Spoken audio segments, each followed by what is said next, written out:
जय श्री कृष्ण। अब उनका सिर झुक गया। देवेश भगवान नारायण हंसते हुए उनसे बोले, तुम लोग इनमें से किसी एक स्त्री को जो तुम्हारे अनुरूप हो ग्रहण कर लो, वह तुम्हारे स्वर्ग लोक की शोभा बढ़ाने वाली होगी। देवराज इंद्र के अनुचरों ने जो आज्ञा कहकर भगवान के आदेश को स्वीकार किया तथा उन्हें नमस्कार किया, फिर उनके द्वारा बनाई हुई स्त्रियों में से श्रेष्ठ अप्सरा उर्वशी को आगे करके वे स्वर्गलोक में गए। वहां पहुंचकर उन्होंने इंद्र को नमस्कार किया तथा भरी सभा में देवताओं के सामने भगवान नर नारायण के बल और प्रभाव का वर्णन किया। उसे सुनकर देवराज इंद्र अत्यंत भयभीत और चकित हो गए। भगवान विष्णु ने अपने स्वरूप में एक रस स्थित रहते हुए भी संपूर्ण जगत के कल्याण के लिए बहुत से कलावतार ग्रहण किए हैं। विदेहराज हंस, दत्तात्रेय, सनक, सनंदन, सनातन, सनत कुमार और हमारे पिता ऋषभ के रूप में अवतीर्ण होकर उन्होंने आत्म साक्षात्कार के साधनों का उपदेश किया है। उन्होंने ही हयग्रीव अवतार लेकर मधु पैटव नामक असुरों का संहार करके उन लोगों के द्वारा चुराए हुए वेदों का उद्धार किया है।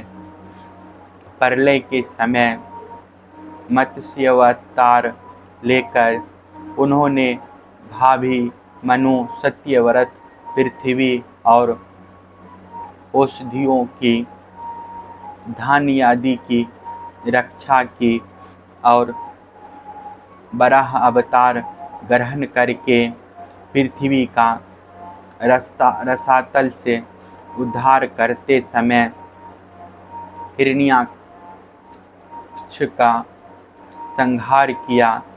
कूर्म अवतार ग्रहण करके उन्हीं भगवान ने अमृत मंथन का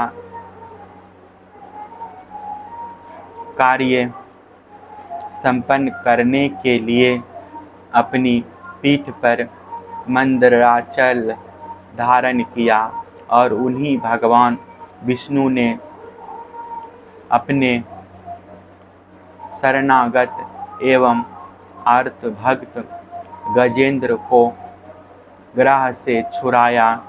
एक बार बालखिल्य ऋषि तपस्या करते करते अत्यंत दुर्बल हो गए थे। वे जब कश्यप ऋषि के लिए समिधा ला रहे थे तो थककर गाय के खुर से बने हुए गड्ढे में गिर पड़े, मानो समुद्र में गिर गए हो। उन्होंने जब स्तुति की तब भगवान ने अवतार लेकर उनका उद्धार किया। वृत्रासुर को मारने के कारण जब इंद्र को ब्रह्म हत्या लगी और वे उसके भय से भागकर छिप गए, तब भगवान ने उस हत्या से इंद्र की रक्षा की। और जब असुरों ने अनाथ देवगणों को बंदी बना लिया, तब भी भगवान ने ही उन्हें असुरों के चंगुल से छुड़ाया।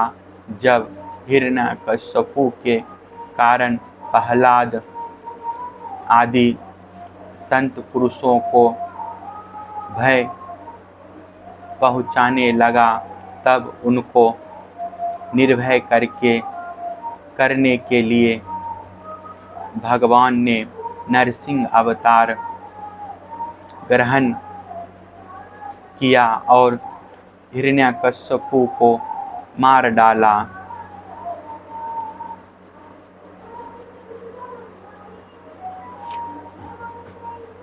उन्होंने देवताओं की रक्षा के लिए देवासुर संग्राम में दैत्य पत्नियों का वध किया और विभिन्न मनवंतरों में अपनी शक्ति से अनेकों कलावतार धारण करके त्रिभुवन की रक्षा की।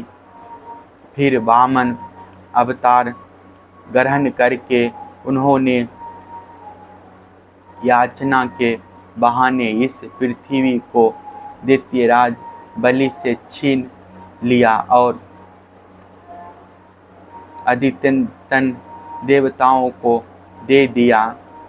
परशुराम अवतार ग्रहण करके उन्होंने ही पृथ्वी को 21 बार क्षत्रियहीन किया। परशुराम जी तो हे वंश का प्रलय करने के लिए मानो भृगु वंश में अग्नि रूप से ही अवतीर्ण हुए थे।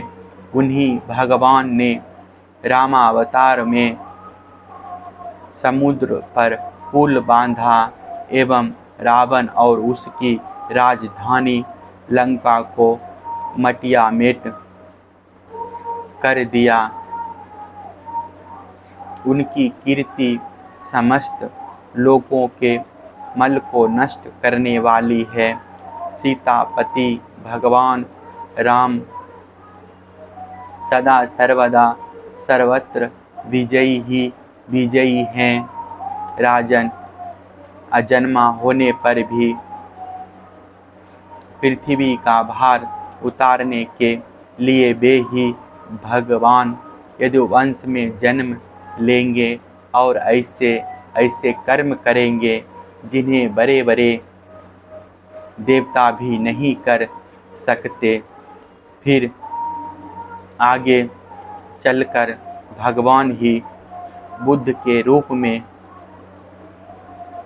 प्रकट होंगे और यज्ञ के अनधिकारियों को यज्ञ करते देखकर अनेक प्रकार के तर्क वितर्कों से मोहित कर लेंगे और कलयुग के अंत में कल्कि अवतार लेकर वे ही शूद्र राजाओं का वध करेंगे।